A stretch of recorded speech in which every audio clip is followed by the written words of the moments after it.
থেকে 31 জুলাই পর্যন্ত ফর্মে অনলাইন অফলাইনে আবেদন নেওয়া হয়েছে। অফলাইনে যাদের আবেদন নেওয়া হয়েছে তাদেরকে পোর্টালে আপলোড করার কাজ হচ্ছে, ভেরিফিকেশন করা হয়েছে। প্রথম যেহেতু আমরা জুনে লঞ্চিং করব বলেছিলাম, 28 লক্ষ লোককে এখান থেকে দিয়েছিলাম। নেতাজি ইন্ডোর স্টেডিয়াম থেকে আমরা অ্যাপ্রক্স 1,19,00,000 মতো লোককে দিয়েছিলাম। তারপরেও আমরা আবেদন নিয়েছি 31 জুলাই পর্যন্ত। 2,16,00,000 মোট আবেদন করেছেন। এই আবেদনকারীদের প্রত্যেকটা ভেরিফিকেশন করার কাজ চলছে। ভেরিফিকেশন প্রায় শেষ পর্যায়ে এসে গেছে। আজকে আমি ডিটেলসে বলবো না। 10 তারিখে আমি এবং সংশ্লিষ্ট মন্ত্রী মালতী রাভা রায় ডিটেলসে প্রেস কনফারেন্স করব 2 PM, ঠিক আছে? আপনারা আসবেন মিছিলের আগে, তেরঙ্গা যাত্রার আগে। 17 আগস্ট থেকে 10 জুলাই পর্যন্ত যারা আবেদন করেছেন তাদের ভেরিফিকেশন কমপ্লিট করা যাবে, মানে 10 তারিখ পর্যন্ত এই মাসের। 11 থেকে 31 জুলাই ভেরিফিকেশনের জন্য আরো সময় লাগবে, কিন্তু আমরা এই মাসের 17 আগস্ট থেকে আমরা 3,000 টাকা করে ভেরিফাইড লোকেদেরকে, মহিলাদেরকে অ্যাকাউন্টে পাঠাবো। এবং কারা কারা বিবেচিত হবেন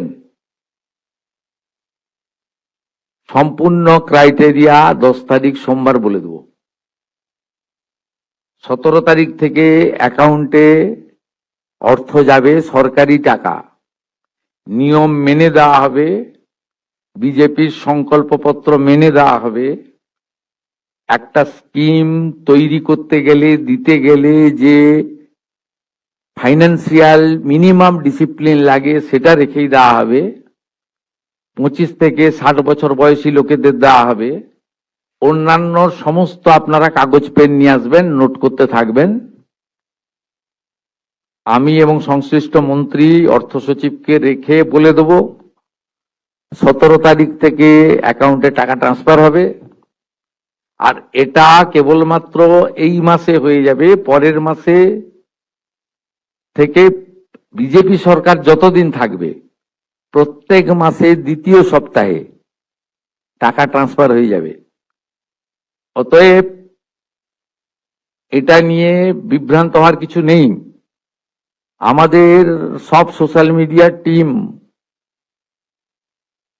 যারা যারা রিল অন্নপূর্ণা যোজনার টাকা অগাস্ট মাসের 17 তারিখ থেকেই আপন আপন অ্যাকাউন্টে সব চলে আসবে। এটাই আমাদের মাননীয় মুখ্যমন্ত্রী শুভেন্দু অধিকারী সাংবাদিক সম্মেলনে সেটাই বলতে চাইছেন। এখন পর্যন্ত তথ্য ভেরিফিকেশন সঠিকভাবে হয়নি। এখন পর্যন্ত অর্থাৎ 31 জুলাই পর্যন্ত যাদের এই ডাটা বা তথ্য ভেরিফিকেশন কমপ্লিট হয়ে গেছে তারা অগাস্ট মাসের 17 তারিখ থেকেই তারা এই অন্নপূর্ণা যোজনার টাকা তাদের অ্যাকাউন্টে ঢুকতে থাকবে। এর আগের ভিডিওতে সমাজ কল্যাণ মন্ত্রী সেটাই বলেছিলেন যে স্বাধীনতা দিবসের পর থেকে আপন আপন অ্যাকাউন্টে এই অন্নপূর্ণা যোজনার টাকা ঢুকে যাবে। অন্নপূর্ণা যোজনার তথ্য বা ডাটা এখন পর্যন্ত ভেরিফিকেশন হয়নি, তাদের ডাটা ভেরিফিকেশন সঠিকভাবে হয়ে গেলে তারাও এই অন্নপূর্ণা যোজনার টাকা তারা সঠিক সময়ে পেয়ে যাবেন। এটাই আমাদের মাননীয় মুখ্যমন্ত্রী বলতে চাইছেন। বিভ্রান্তমূলক মিডিয়াতে কান না দিয়ে আপনি এই যে আমাদের মাননীয় মুখ্যমন্ত্রী এই সাংবাদিক সম্মেলন করেছেন সেটি একবার শুনুন, তাহলে আপনি সমস্ত আপনার মনে যেসব প্রশ্ন আছে সেগুলো কিন্তু সবগুলোই ক্লিয়ার হয়ে যাবে। তাই এখন আর কোনো চিন্তার কোনো কারণ নাই।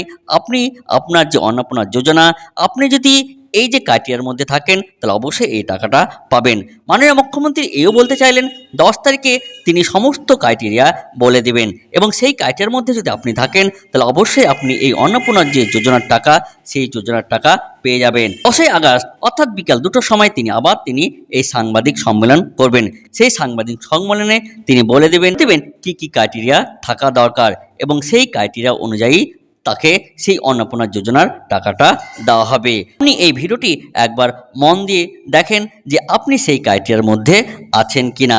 তাহলে যদি ক্রাইটেরিয়ার মধ্যে থাকেন তাহলে অবশ্যই আপনি এই অন্নপূর্ণা যে যোজনার 3,000 টাকা আপনি আপনার অ্যাকাউন্টে পেয়ে যাবেন। তো ভিডিওটি যদি ভালো লাগে তাহলে সবারই মধ্যে শেয়ার করে দিবেন এবং এই চ্যানেলে যদি নতুন হয়ে থাকেন তাহলে অবশ্যই এই চ্যানেলটিকে সাবস্ক্রাইব করে দেবেন এবং এর জন্য অবশ্যই একটি আমাদের মাননীয় মুখ্যমন্ত্রীর জন্য এই ভিডিওটিতে একটি লাইক করে দিবেন। তো আজকে ভিডিওটি এই পর্যন্তই।